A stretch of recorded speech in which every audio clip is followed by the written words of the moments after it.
Bienvenue sur la créativité de l'être, le podcast où nous allons explorer ensemble les divers chemins qui unissent créativité, expression de soi, métamorphose et intériorité.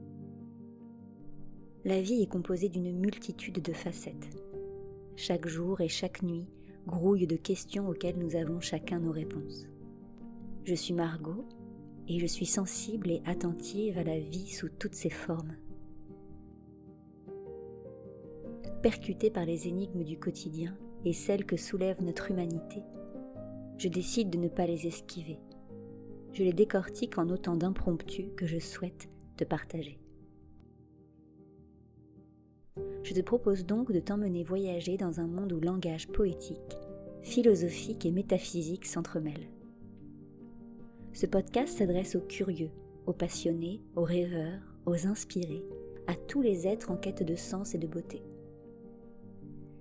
N'hésite pas à y trouver de la légèreté, à y apprécier le grave et à accueillir ce que tu es disposé à écouter.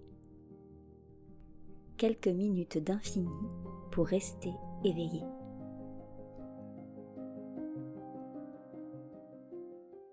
Alors je te retrouve aujourd'hui dans cet épisode pour te parler du silence, le silence comme un allié pour l'expression de soi. Je vais te parler de son rôle, mais aussi de son importance pour notre propre vie intérieure, mais aussi justement dans la façon de nous acclimater à notre propre intériorité pour pouvoir être en adéquation entre notre ressenti profond, notre expression et finalement ce qui se passe autour de nous. Alors je vais te parler du silence dans l'intériorisation où on va essayer de s'harmoniser au silence, faire silence en fait. Donc effectivement, il y a des endroits, je pense à la nature, ou je pense à des endroits comme des monastères ou des lieux sacrés qui vont être très propices, mais on n'a pas toujours la chance d'être dans des espaces qui vont favoriser ce silence.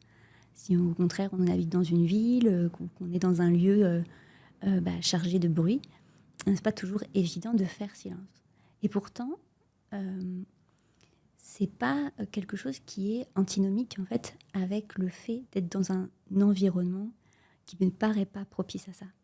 Et c'est de ça dont j'ai envie de parler aussi. C'est-à-dire que s'exercer à chercher une qualité de présence à soi qui tend vers le fait de se concentrer, de se focuser pour apaiser nos sens, rentrer à l'intérieur de soi et finalement faire silence, c'est aussi s'harmoniser à ce qui se passe autour de soi en mettant les bruits petit à petit de côté. Donc en fait en créant une certaine distance avec ce qui nous entoure et en s'intériorisant, en cherchant à s'ancrer dans notre propre silence. Et pourtant justement on va s'apercevoir parfois que il y a plein de bruit à l'intérieur de nous aussi. C'est-à-dire que c'est pas si facile de se relier au silence.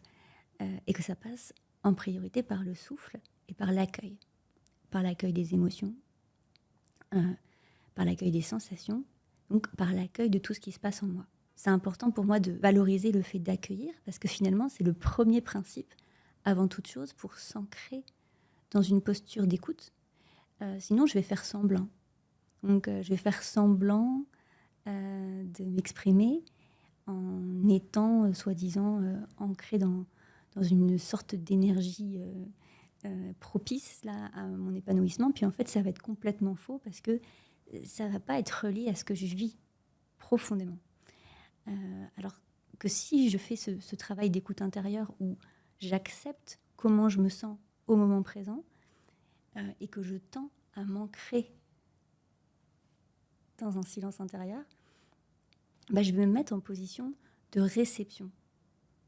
Donc je vais apprendre en fait à m'auto-apaiser, à m'auto-calmer, même si l'espace autour de moi n'est pas aussi silencieux, par exemple, que je le voudrais ou que je l'espère. C'est sûr qu'il y a des expériences qui vont nous aider à mémoriser ça aussi. Je parlais tout à l'heure des lieux sacrés ou des espaces de nature, ou par exemple où il y a plein de petits bruits, mais finalement, c'est des petits bruits qui nous apaisent, qui nous font du bien. C'est sûr que ça peut beaucoup nous aider pour ensuite retrouver cette qualité intérieure, en fait, plus délicate, qui nous fait du bien pour nous intérioriser. Donc j'insiste là en premier là sur cette question de s'intérioriser, parce que souvent justement quand on pense qu'on va venir s'exprimer, c'est que finalement on va venir parler. Donc on va venir, on va meubler, justement on va parler, on va meubler le silence. Ça, c'est une expression assez intéressante.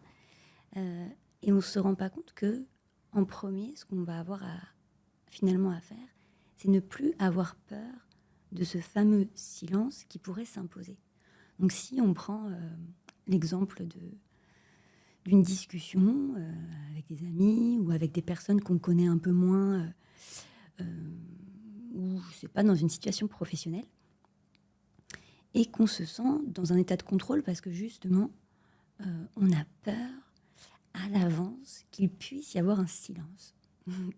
J'ai l'impression que c'est très très symptomatique, ce que je vais prendre là comme exemple, et que tout le monde a pu le vivre une fois dans sa vie, ou ça peut aussi être l'exemple d'un rencard amoureux, parce que alors ça c'est génial pour vraiment vivre aussi le stress c'est ça, d'avoir à s'exprimer du mieux qu'on peut pour plaire, ou parce que simplement on est gêné parce qu'on est amoureux, et que du coup tout est mis en branle à propos de notre propre structure interne, alors qu'on avait l'impression d'être capable et de gérer, et ben là on ne gère absolument plus rien, il y a tout qui fout le camp, et donc on a peur. Alors ce genre d'exemple-là, que ce soit donc personnel, professionnel, mais en tout cas où il y a un enjeu au moment où je vais m'exprimer, je vais m'apercevoir donc que cette peur du silence, au contraire, elle va agrandir le fait que je vais me sentir super mal finalement, quoi, hyper mal à l'aise, et que tout ce que je vais dire, je vais avoir l'impression que ça perd de sa densité. C'est comme quand je parle et j'ai l'impression que j'enfile des perles et puis je sais pas où ça me mène. Parce que je perds pied et que donc je ne m'ancre pas dans la situation. Ça, c'est quelque chose aussi qu'on voit dans mes cours justement au théâtre. Et on s'aperçoit que c'est la même chose quand on a des débutants qui arrivent, et souvent vont avoir un peu peur justement des silences qui vont arriver. Et donc, dans une improvisation, ils vont vouloir parler, sans écouter leur partenaire. Et c'est là qu'on va essayer d'insister sur ce travail d'écoute, qui est finalement, en fait, l'écoute du silence, d'accepter ce silence. D'accepter que peut-être, il n'y a rien à dire, qu'il y a à vivre, qu'il y a à respirer, qu'il y a à contempler, ou même qu'il y a à attendre. Et que c'est OK. Alors ça, c'est très très intéressant, parce que ça fait un lien avec ce que je disais au début sur la vie intérieure, sur l'intériorisation. C'est que quand je me propose à moi-même finalement ce rendez-vous intérieur pour goûter au silence et faire silence, comme j'ai dit tout à l'heure, c'est un acte que je choisis. Donc, quelque part, je m'oblige un peu à faire ça. Je veux dire, je choisis de faire silence alors que le silence n'est pas obligatoirement autour de moi. Pour pouvoir écouter, m'écouter moi-même. Donc, écouter aussi peut-être ce qui n'arrive pas à émerger quand je suis dans l'activité, quand je suis dans l'action, quand je suis dans mon mental, où tout est en mouvement et où tout est tout le temps, en roue libre en fait, jamais en train de s'arrêter. Et alors que si je choisis de m'arrêter, je choisis non seulement donc de faire silence, mais en plus d'écouter tout ce qui se dit en moi que je n'arrive pas à entendre quand je suis dans l'action. Et ça va être un peu la même chose quand je vais dans la création. Si je reprends mon exemple avec un partenaire et puis je fais une improvisation, je vais m'apercevoir qu'au moment où je vais improviser, puisque je ne sais pas ce qui va se passer, puisque je ne peux plus gérer ni contrôler la situation, puisque je peux maîtriser un peu ce qui se passe en moi, parce que je suis là pour apprendre ça, mais je ne peux pas contrôler ce que mon partenaire va dire, va faire, va imaginer. Et c'est là que la peur intervient. Et donc, quand il y a un silence, il va falloir absolument que mon mental prenne le dessus, anticipe, et je vais donc vouloir me mettre à parler pour tout de suite prendre en charge la situation. Et c'est peut-être là que je ne vais pas être tout à fait juste, comme on dit au théâtre, parce que je vais prendre un temps d'avance sur le moment présent. Ce temps d'avance, ça va être le temps du contrôle. Le fait qu'une partie de moi, justement, n'arrive pas à relâcher toute l'activité mentale qui, elle, cherche à avoir des idées, cherche à être pertinent, cherche à être drôle, etc., etc. Et effectivement, c'est super bien que je sois proactif aussi. Mais je ne suis pas en train d'écouter vraiment quand je fais ça. En tout cas, je m'empêche toute une part d'inspiration et d'accès à mon imaginaire, d'accès à la présence qui est entre moi et l'autre, qui peut être très féconde pour ma créativité. Non seulement ça va être enrichissant, mais en plus, normalement, ça va me permettre d'être dans une certaine détente. Ça veut donc dire que je vais être actif, même réactif avec mon partenaire, mais je vais aussi pouvoir vivre le moment présent en étant confiant. Parce que je vais avoir apprivoisé justement le silence davantage. Ça ressemble vraiment aux peurs archaïques quand on est petit enfant en fait, hein, comme la fameuse peur du noir, où j'aurais besoin d'allumer une petite lampe pour être rassurée. Et ben on s'aperçoit qu'on soit un adulte avec beaucoup d'expérience, peut-être même avoir déjà beaucoup pris la parole en public, ça ne va pas nous empêcher, dans une circonstance où justement je ne contrôle pas, eh ben, je vais avoir du mal à accepter ce qui se passe là maintenant, et donc l'écho de ce que je produis. Et parfois, le silence, c'est ça qu'il raconte. Il raconte ce qui se vit en plus et au-delà des mots. Ce qui se passe de manière émotionnelle aussi, mais aussi ce qui nous échappe. Et donc, c'est ça qui est extraordinaire avec notre créativité. Et là, par exemple, les circonstances d'une improvisation qui peut se passer dans une certaine fluidité, c'est qu'on va goûter à ça. Tiens, dans l'échange entre deux personnes, il peut y avoir une qualité d'écoute qui permet à ce qu'on commence à ne plus avoir peur l'un de l'autre de ce que l'on va créer. Et donc, on va s'harmoniser, même en premier, au silence qui pourrait habiter notre espace de création. Donc si je commence à me détendre dans cet espace-là, de création avec mon partenaire, comme j'ai dit tout à l'heure, mon lien de confiance s'enrichit. D'abord, ça s'enrichit de moi à moi, dans le sens où moi-même, les silences, je sais que je peux jouer avec. Je sais aussi que je peux jouer à écouter davantage parfois mon partenaire, et que c'est pas parce que je ne parle pas que je ne m'exprime pas. Parce qu'il y a tout mon langage physique, donc le non-verbal, mon langage émotionnel, qui est en train d'être très présent. Et donc que les spectateurs qui regardent ce que je fais sont tout à fait en train de comprendre peut-être ce que j'exprime sans parler.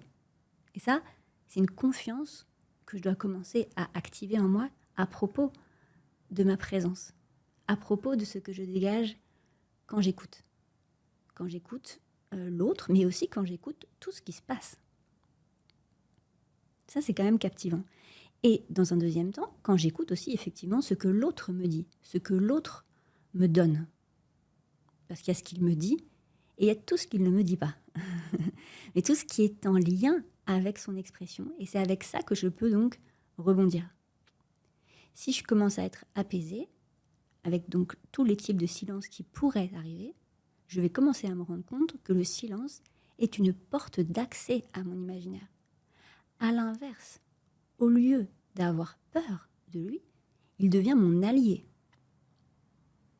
Si je suis en capacité de l'accepter, et même si c'est un silence qui semble durer une éternité, parce qu'avec parfois le petit stress du jeu, le trac, etc., voilà, on a l'impression que ça dure. Si ce silence est pris en compte, s'il est vivant en fait, au contraire, il va être stimulant. Parce qu'il y a une vérité cachée à l'intérieur de ce silence. Et si je l'écoute, ça va développer mon imagination. Ça va m'aider, en fait, à trouver de nouvelles idées si je pars de lui. Donc, en fait, si je suis au cœur du présent, je ne suis jamais en manque de quelque chose. Je ne peux pas être en manque de mots. Je ne peux pas être en manque d'idées. Parfois, les blocages que je vis me font croire ça. Je crois que je n'ai pas d'idées. Et ça, c'est toutes mes blessures, mes peurs, qui commencent à se manifester de manière tellement profonde, en fait, que ça enclenche des mécanismes de défense intérieure et qui brouillent vraiment ma vision, qui brouillent mes sens, qui brouillent mon état d'esprit, puis me rendent confus. Et j'ai tellement peur que j'ai toujours besoin donc de beaucoup contrôler ce que je vais dire avant de le dire pour me sentir plus ou moins sécure. Et en général, je me sens du coup pas tout à fait sécure. Donc cet exemple encore là de l'utilisation du silence à travers la créativité dans une improvisation, pour moi, il est éclairant finalement sur le silence en général, même dans nos vies. On va le voir se glisser un peu partout. Mais je trouve, moi, pas si souvent, justement, accueilli avec cette notion-là, en fait, avec cette conscience-là, que c'est vertueux, finalement, de pouvoir accepter le silence sans en avoir peur. Ce qui semble aussi normal, puisque il y a différentes qualités de silence. J'en parlais là avec l'exemple du jeu. Et c'est pareil pour dans la vie. Donc, on peut s'apercevoir aussi que là, quand on vient jouer, c'est pas par hasard qu'on se sent démuni non plus et qu'on peut avoir peur de certains silences. Puisque finalement, c'est aussi, comment dire, tout l'espace de mémoire intérieure, j'ai envie de l'appeler ça comme ça, c'est comme un espace dans le sens que c'est comme un réservoir, oui voilà, le réservoir de mes expériences sensibles, le réservoir de mes expériences humaines depuis que je suis petit, qui m'ont fait expérimenter justement la communication, l'expression, les relations interhumaines. Il y a des silences pesants parfois, des silences carrément mutilants, qui nous oppressent, qui nous oppriment, qui nous empêchent, qui nous rendent extrêmement mal à l'aise. Ou au contraire, on va avoir des silences qui vont avoir une forme d'emprise sur nous. On peut avoir connu ça, hein, des expériences où on parle avec quelqu'un et où justement, même si on se parle ou on ne se parle pas, il y a un silence extrêmement lourd parce qu'il y a du non-dit. Et là, le non-dit va venir complètement court-circuiter le cerveau, justement, empêcher, tétaniser la personne en face. Il y a une façon d'avoir du contrôle d'une personne sur une autre dans cette situation-là. Donc effectivement, quand on a des mémoires aussi comme ça, de situations très précises, de ce qu'on a vécu, on connaît ça, on a connu ça, le silence mortifère, le silence où justement on n'a pas pu se permettre d'exprimer quelque chose d'essentiel à ce moment-là, et donc ça laisse un poids incommensurable à l'intérieur de l'être. Effectivement, c'est peut-être pas si facile après de prendre le silence comme un allié pour l'expression de soi. Et pourtant, ça n'est pas du tout antinomique, parce que justement, il existe des silences lourds, mais il existe aussi des silences légers et harmonieux. Et tant qu'on n'a pas fait l'expérience finalement de se retrouver dans une qualité, j'ai envie de dire vibratoire, d'un autre climat, relié donc au langage, aux mots, mais aussi relié au silence et à tout ce qui ne s'exprime pas encore, qui est de l'ordre de l'inspiration aussi, hein, comme si le silence était un espace de possible. Donc au lieu d'être un trou noir qui engloutit, quand c'est un silence qui n'est pas permissif, bah là au contraire ce serait un silence qui est ouvert vers l'espace et qui est rempli de possibles, d'accord, qui est toute cette lumière contenue dans le trou noir, mais qui peut s'expandre, donc une expansion en latence, eh bien c'est ça qui va permettre à l'individu de cheminer en fait sur lui-même et découvrir que le silence donc peut être un ami, peut m'aider aussi donc à m'exprimer comme je ne me suis peut-être jamais exprimée. Et pour ça, on ne pourra pas enlever le fait que ça va donc être très important d'harmoniser ces différentes expériences en soi-même, donc du silence et aussi du langage, pour se réapproprier personnellement ce droit, cette légitimité, en fait, cette autorisation à dire ou à prendre la parole en son nom. Parce que si je reviens encore avec ma petite phrase qui est, ma petite, comment on dit déjà, ma petite expression à propos du silence et qui dit, voilà, on peut parler pour ne rien dire ou on peut meubler le silence, c'est exactement la bonne expression pour parler du fait de parler en sentant que on ne dit pas ce qu'on a à dire. Donc, quand je meuble, pourtant je parle. Donc, on pourrait dire, bah, là, la personne, elle s'exprime. Non, tout va bien, je vois pas en quoi il y a un problème. Mais la personne qui vit ça, elle sait qu'au fond d'elle, il y a quelque chose qui n'est pas aligné. Il y a quelque chose qui n'est pas en lien réellement avec son intériorité, avec ce qu'elle ressent. Donc, elle sent que quelque chose se met en marche au-devant d'elle. Voilà, je me mets à parler. Mais à l'intérieur de moi, c'est pas en écho avec les paroles que je prononce. Et ça crée un décentrage profond, finalement. Donc ça crée un mal-être. Et tant que je ne vis pas une expérience où je peux justement me réapprivoiser une qualité de silence qui ne fait pas peur, parce que je n'ai pas peur moi-même d'entendre ce que j'ai à dire, ce qui a envie d'être dit, hein, ce que j'ai peut-être réprimé en moi, tout ce que je n'ai pas pu encore mettre en lumière au grand jour, bon, bah, ça va se transformer donc en mal-être. D'où l'importance, je trouve, moi, donc d'avoir ce temps de réappropriation, d'une certaine qualité de présence à soi, où tout est permis, c'est-à-dire je peux me permettre de m'écouter, de me ressentir et de laisser émerger ce qui est là. Comme je peux, c'est-à-dire au stade où j'en suis par rapport à ma capacité d'affronter finalement la vérité de ce qui vit en moi. Mais si j'ai fait déjà cette partie-là, ça va être plus facile ensuite de m'exprimer depuis une présence plus sincère. Et je vais pouvoir jauger justement ce que je suis prêt ou prête à partager.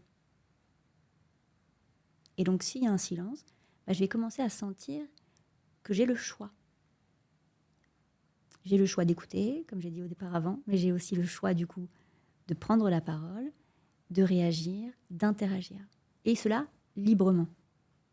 Donc je suis plus contraint, emprisonné, impacté par ce qui avait au passé donc eu beaucoup d'importance dans mon propre parcours de vie. Et ça, on s'aperçoit que on est tous plus ou moins impactés par des expériences négatives dont on va avoir besoin de s'émanciper petit à petit si c'est ce qu'on a envie, si c'est ce qu'on choisit. Et je crois que donc cultiver cette vie intérieure, donc cette écoute de soi-même à travers d'abord le rapport au silence, le rapport au souffle et donc à la présence, de manière autonome, hein, personnelle, peut nous aider à petit ensuite cultiver d'autres espaces où on va pouvoir être en interrelation avec d'autres personnes en osant nous exprimer à notre rythme. Voilà, c'était ce que j'avais envie de vous partager aujourd'hui. Je vous souhaite une bonne continuation dans ce que vous faites actuellement depuis cette écoute et je vous remercie justement pour votre écoute. À bientôt. La créativité de l'être est bimensuelle, donc disponible et en écoute sur toutes les plateformes toutes les 2 semaines. J'espère que vous aurez du plaisir à l'écouter. Si vous l'aimez, n'hésitez pas à le partager autour de vous. Merci du fond du cœur.